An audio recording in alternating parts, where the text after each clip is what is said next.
casser sur la maison de quelqu'un et la poisse va rentrer dans la maison, le blocage va rentrer dans la maison, écoute-moi bien, si je prends un œuf et que j'invoque le nom élevé au-dessus de tout nom, le nom de Jésus, devant lequel tout genou fléchit, quelque chose peut se passer. Les chrétiens doivent pouvoir traiter avec les eaux. Jésus comprenait le langage des eaux. La Bible dit Jésus a parlé à l'eau. Il comprenait le langage de la forêt. Il a utilisé ce langage-là et qu'est-ce qui s'est passé? Ma Bible déclare que la Bible dit que le figuier a été séché. Quand vous lisez la Bible, vous allez voir que dans l'un des passages de la Bible, David était confronté à son fils Absalom qui était en train de vouloir le déstabiliser. David s'est rendu dans la forêt parce qu'il avait une alliance avec Jonathan dans la forêt. Il a invoqué l'esprit de la forêt et la Bible déclare que ce jour-là, les arbres ont tué plus de personnes que les hommes. Quel était l'apport des arbres dans ce combat? C'était un combat d'épée. Je vais terminer par ceci et vous dire, écoutez-moi bien. Le sang de Jésus-Christ est surnaturel. Lorsque je prends le sang de Jésus, ça me purifie. Ça purifie mon âme et mon esprit. Ça me nettoie et ça empêche certains péchés de pouvoir me dominer. Mais vous allez voir, quand vous invoquez le sang de Jésus, vous ne devenez pas tout rouge. Vous ne sentez pas que vous avez été plongé dans un sang. Parce que ce sang lave votre âme et votre esprit. Mais au-delà de cela, écoutez-moi bien, il y a ce qu'on appelle la purification du corps.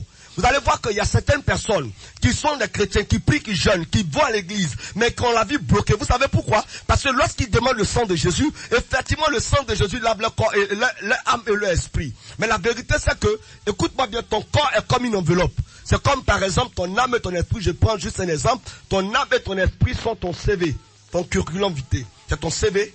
Et quand tu prends cela, ton enveloppe dans laquelle tu vas mettre pour présenter un DG de société, l'enveloppe c'est le corps. Donc, imagine-toi que tu as un bon CV.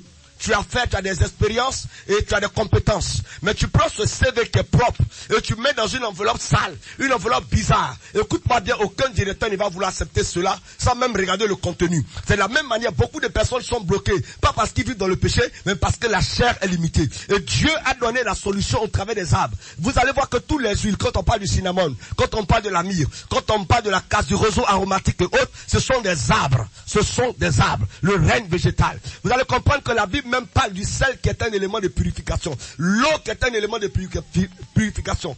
Dans la Bible, il y a un seul verset qui parle des baptêmes. On la Bible dit qu'il y a un seul baptême. Mais pourquoi des baptêmes? Dans l'hébreu, on ne parle pas des baptêmes, on parle des bains. À certains moments, vous avez besoin de vous purifier, de vous nettoyer, de vous laver, de laver votre corps, de laver votre enveloppe, de vous purifier afin que la parole de Dieu s'accomplisse pour vous. Je vais m'arrêter ici ce soir et vous dire, certains problèmes qui vous arrêtent ne sont pas dus au fait de votre manque de prière. Certains problèmes qui vous arrêtent ne sont pas dus au fait que vous n'êtes pas bien devant Dieu. Certains problèmes qui vous arrêtent ne sont pas dus au fait que Dieu n'est pas avec vous. Mais cela est dû au fait que vous êtes sale. Cela est dû au fait que votre corps est souillé.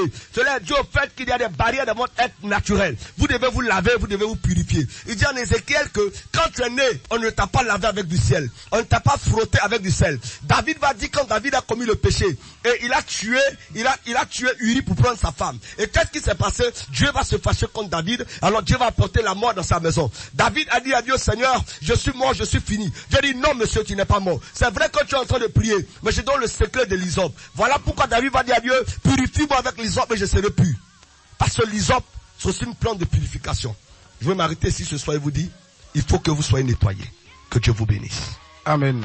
Merci au révérend prophète Jérémy Zoé. Alors, chers frères et sœurs, le temps est venu pour nous maintenant de vous ouvrir le téléphone. Et bien sûr, ce sera l'occasion pour vous d'appeler. C'est le 07 49 67 61 43. Je reprends. 07 49 67 61 43. Le temps est petit, c'est vrai, mais je pense que voilà, on peut quand même tenir. Si ça vous intéresse vraiment d'appeler, c'est maintenant qu'il faut le faire. Assez rapidement, vous pourriez donc échanger en direct sur le plateau avec l'homme de Dieu. Alors...